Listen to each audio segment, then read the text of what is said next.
Jésus, c'est du réel, c'est du fort, comme on dit souvent, c'est du lourd. Waouh! Samedi dernier, on a prié pour briser les prisons.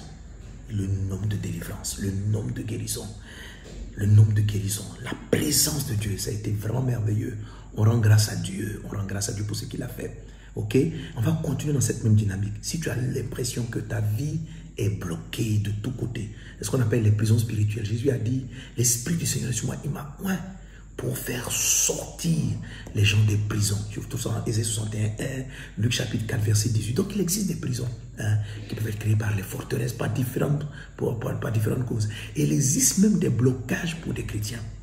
Personnellement, il y a une saison de ma vie actuellement même où il y a certains blocages qui peuvent persister par rapport à certains projets. Ce n'est pas que tu as un problème avec un démon, mais tu as un rêve, tu as des objectifs que tu n'arrives pas à atteindre. Donc ça ressemble à une forme de limitation, à une forme de prison. Et là, j'ai touché ce point le dimanche, ok, en parlant des deux manières dont le Seigneur délivre des prisons, avec l'exemple de Pierre et puis l'exemple de Paul. Et ça m'a permis d'introduire la dimension de l'épouse. Mais tu sais, avant d'y arriver, parlons un peu du culte du samedi. Alors, le samedi, pour nous conduire dans la prière, on invite un ami, j'ai invité un ami, l'apôtre William Kindé. Ceux qui ont suivi le mardi nous a laissé dans une dimension waouh. C'est-à-dire que en fait, c'est un homme qui déclare des paroles puissantes prophétiques. Jésus dit, l'Esprit du Seigneur est sur moi, il m'a oint pour proclamer aux captifs et aux prisonniers la délivrance.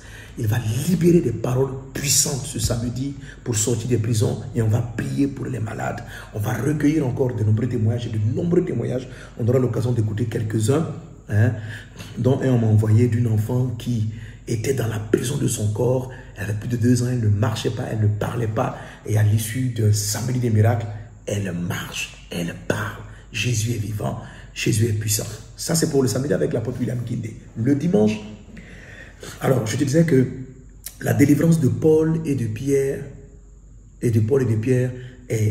sont des délivrances de prison, mais pas des prisons dans le sens qu'ils sont limités par des démons. C'est vrai, ce sont des attaques de démons, mais des prisons dans le sens qu'ils ne peuvent pas prêcher la parole de Dieu comme ils l'auraient souhaité. Ils sont comme enfermés. On peut être enfermé, bloqué dans une prison financière, matérielle, de sorte qu'on a des rêves, on a des visions, on a des projets, mais on n'arrive pas à les mettre en œuvre. Ça, c'est le cas de Pierre et de Paul. Ce ne sont pas des prisons démoniaques.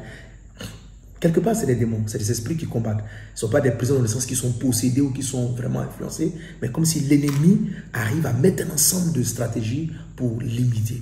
Et beaucoup de ministères sont soumis à ce genre de difficultés. Mais Paul et Silas ont eu une attitude qui non seulement a brisé leur chaîne, mais aussi a délivré toutes les personnes. Ils sont rentrés dans ce que j'appelle la dimension de l'épouse. Aujourd'hui, beaucoup de pasteurs, beaucoup de ministères, beaucoup de bons chrétiens vivent de véritables limitations. Ce n'est pas que tu es possédé, mais tu sens que quelque chose t'empêche de toucher une dimension que tu aurais pu toucher.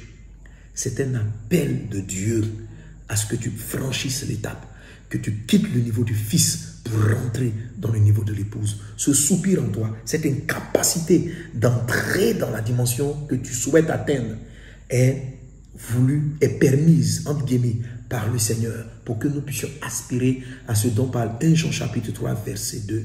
Nous sommes maintenant enfants de Dieu, mais nous serons quelque chose d'autre. Et c'est quelque chose d'autre.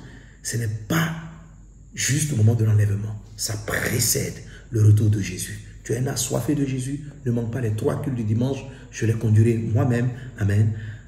Sois béni. Que la grâce et la paix du Seigneur soient avec toi. Rendez-vous les week-ends du 18 et du 19 juin 2022 avec Pasteur Moumé Sanogo et l'apôtre William Kindé qui nous vient d'Italie. Bye, à bientôt. Amen.